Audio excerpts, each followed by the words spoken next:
اعوذ باللہ من الشیطان الرجیم بسم اللہ الرحمن الرحیم اللہم صلی علی سیدنا محمد معدن الجود والکرم وآلہ وسلم۔ سامعین و ناظرین اکرام، السلام علیکم ورحمۃ اللہ وبرکاتہ۔ آج کا ہمارا موضوع یہ ہے کہ انسان کی حقیقت کیا ہے۔ دیکھیں، انسان کی حقیقت یہ جاننا بہت زیادہ ضروری ہے کہ ہم اپنی حقیقت کو جان لیں اور اسے پہچان لیں۔ موضوع بھی ہمارا یہی ہے، حقیقت اور معرفت۔ معرفت معنی پہچان۔ انسان اپنے آپ کو، آج کا انسان جو ہے وہ اپنی حقیقت کو بھلا کے زندگی گزار رہا ہے اور اسی طریقے سے زندگی گزارنا چاہتا ہے۔ اگر کوئی اس کی حقیقت کی طرف اس کو متوجہ کرے بھی تو اسے بہت سا معمولی خیال کر کے یہ اس کو نظر انداز کرتا ہے اور کرتا رہتا ہے اور کرنا چاہتا ہے کہ ہم نے اپنی حقیقت کے بارے میں، یعنی ہم عملی طور پہ یہ کہتے ہیں کہ ہماری حقیقت کیا ہے، اس سے ہمارا کیا تعلق۔ ہماری تو اب دیکھو کہ بھئی میں نے تعلیم حاصل کی ہے، میں نے یا میرے بچوں نے، یا میرا کوئی کاروبار ہے نہیں ہے، یا یہ زندگی یا آنے والے جس کو ہم مستقبل کہتے ہیں، جو جھوٹا مستقبل ہے، یعنی دنیا ہی کو ہم نے اپنا مستقبل، کہ مستقبل میں تمہارے کیا ارادے ہیں، یا بڑے ہو کے تمہارے مستقبل کے پلان کیا ہیں۔ یہ ساری باتیں جھوٹی ہیں، اور یہ نہیں کہ یہ ضرورت نہیں، یہ ضروریات ہیں، لیکن ہم نے اس کو مقاصد بنا لیا ہے۔ اچھا کھانا، اچھا پہننا، اچھا رہنا جو ہے، یہ ہماری ضروریات کبھی نہ تھیں، نہ ہیں۔ حضور صلی اللہ علیہ وسلم کی خوراک کو دیکھ لیں، ان کی رہائش کو دیکھ لیں، ان کے لباس کو دیکھ لیں۔ ان کے لباس میں پیبند لگے ہوتے تھے، خود پیبند لگا لیتے تھے، آپ نے پڑھا ہوگا۔ لیکن یہ ہے کہ ہم دین حق سے بالکل ہٹ گئے ہیں۔ اس کی وجہ یہ ہے کہ ہم اپنی حقیقت کو بھلا چکے ہیں۔ آج کا انسان بلکہ آج کا مسلمان اپنی حقیقت کو بھلا کے زندگی گزار رہا ہے۔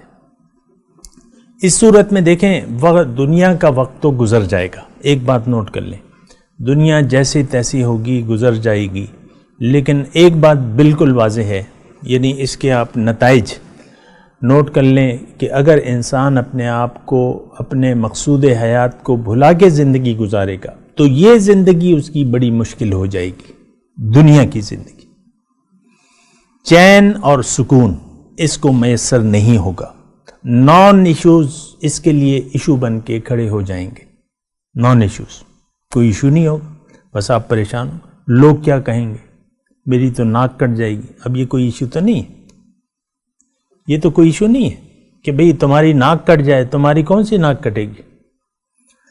تو یہ میں آپ کو یہ کہہ رہا ہوں کہ اپنی حقیقت کو بھلا کے اگر انسان زندگی گزارے گا تو ایک بات بالکل واضح طور پہ نوٹ کر لیں، اور یہ اللہ تعالیٰ کا وعدہ ہے کہ من اعرض عن ذکری فإن له معیشۃ ضنکا، جس نے بھی مجھے بھلا دیا تو اس کی زندگی میں اس کا جینا دوبھر کر دوں گا۔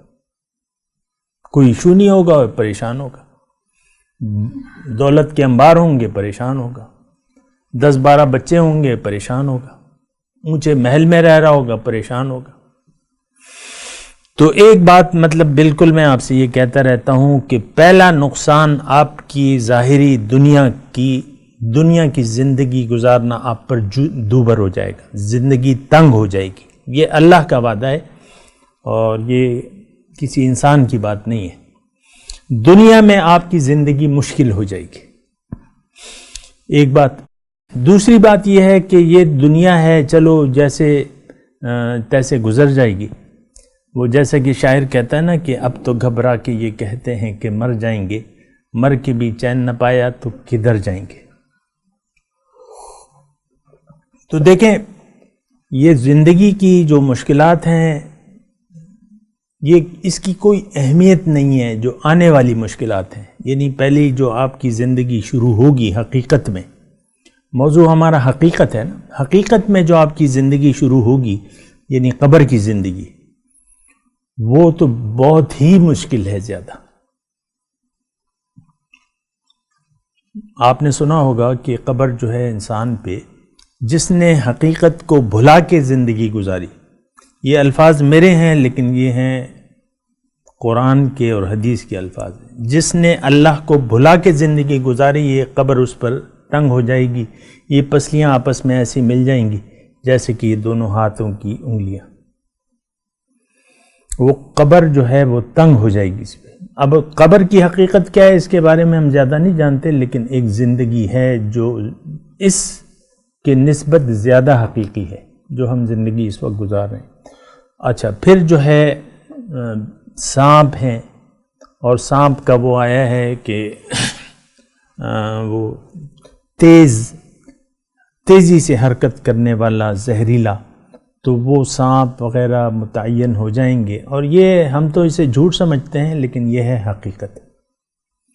یعنی ہم تو اپنے آپ کو بھی بھلا کے زندگی گزار رہے ہیں، اور اپنے جو آنے والی زندگی ہے قبر کی، اس کو بھی ہم نے بھلا دیا ہے، حالانکہ یہ ہمیں پہلی فرصت میں اپنے قبر کو زندگی میں جنت کا ایک باغیچہ بنانے کے لیے بھرپور کوشش کرنی ہے، کیونکہ زندگی تو آپ کی کیا ہوگی، 100 سال ہوگی، جی لیں گے، لیکن اس کے بعد جب آپ جائیں گے اپنی حقیقی زندگی کی طرف، تو وہ جو ہے وہ قیامت تک آپ کو وہاں رہنا ہوگا۔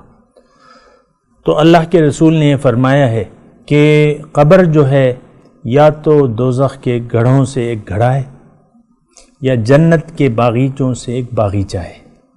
عام طور پہ آپ دیکھیں، ہم اپنی ظاہری زندگی کے لیے کوشش کرتے رہتے ہیں، بہت سے پیسے ہوں، کاروبار ہو، بس چل رہا ہو کاروبار، اور وہ پیسے آ رہے ہوں، بس ہم خوشیاں منا رہے ہوں، نئے نئے کھانے پک رہے ہیں، نئے نئے لباس لیے جا رہے ہیں، لیکن نہیں، ایسی بات نہیں ہے۔ اللہ نے ہمیں ایسا طریقے زندگی نہیں پسند کیا کہ ہم دنیا کے ہو کے رہ جائیں۔ اللہ تعالیٰ پسند کرتا ہے کہ ہم اللہ کے ہو جائیں، لیکن ہم آپ دیکھیں دنیا کے ہو گئے ہیں، دنیا کے لیے زندگی گزار رہے ہیں، اور دنیا کی فکر ہے۔ قبر کی اتنی فکر نہیں ہے جتنی ظاہر کی فکر ہے، جتنی 2-4 سالوں میں ہماری زندگی کیا ہوگی۔ ابھی ہم نے وہ درس ہم پڑھ رہے تھے، اس میں سورہ نازعات میں، تو اس میں یہ ہے کہ أَلَّمْ يَلْبَسُوا إِلَّا عَشِيَّةً أَوْ ضُحَاهَا کے الفاظ ہیں۔ وہ ایسا محسوس کریں گے روز قیامت کہ وہ نہیں رہے لیکن آدھا دن، عشیت کہتے ہیں کہ دوپہر سے لے کر شام تک کی جو وقت ہوتا ہے، اور ضحیٰ صبح سے لے کر دوپہر کا جو وقت ہوتا ہے، اتنا وہ محسوس کریں گے کہ ہم بس اتنا ہی رہیں۔ تو اب یہ صرف آدھا دن ہے، قرآن کے حساب سے کیا ہوا، آدھا دن، آدھے دن کی جو فکر ہے وہ اتنی زیادہ ہم پر حاوی ہو گئی ہے کہ اس میں ہم نے اپنی حقیقت کو بھلا دیا ہے اور بھلائے رکھنا چاہتے ہیں۔ یہ بات بھی ذرا خطرناک ہے، کوئی یعنی توجہ ہی نہیں ہے۔ حالانکہ آج آپ یہاں ہیں، کل آپ کی حقیقی زندگی شروع ہو جائے گی، اور وہ ایک بھرپور زندگی ہوگی۔ ہم تو کہتے ہیں کہ یہ تو بس ختم ہو جائے گا۔ آپ دیکھیں نا، مردوں پہ آپ لوگ کس طرح روتے ہیں کہ بس چلا گیا اور ختم ہو گیا، اور اس کے کپڑے وپڑے بانٹ لیتے ہیں، جائیداد جو ہے بڑھ جاتی ہے۔ یعنی آپ یہ کہتے ہیں کہ یہ انسان ختم ہو گیا، بلکہ انسان کی اصل زندگی شروعات ہو جاتی ہیں آپ کے مرنے کے فوراً بعد۔ تو بہرحال آج کی جو ہم نشست ہے اس کا موضوع یہ تھا کہ انسان کی حقیقت کیا ہے، تو ابھی اس پہ تھوڑی سی اور بات کرتے ہیں اگلی نشست میں۔ وآخر دعوانا ان الحمد للہ رب العالمین۔ مولاي صل وسلم دائما ابدا على حبيبك خير الخلق كلهم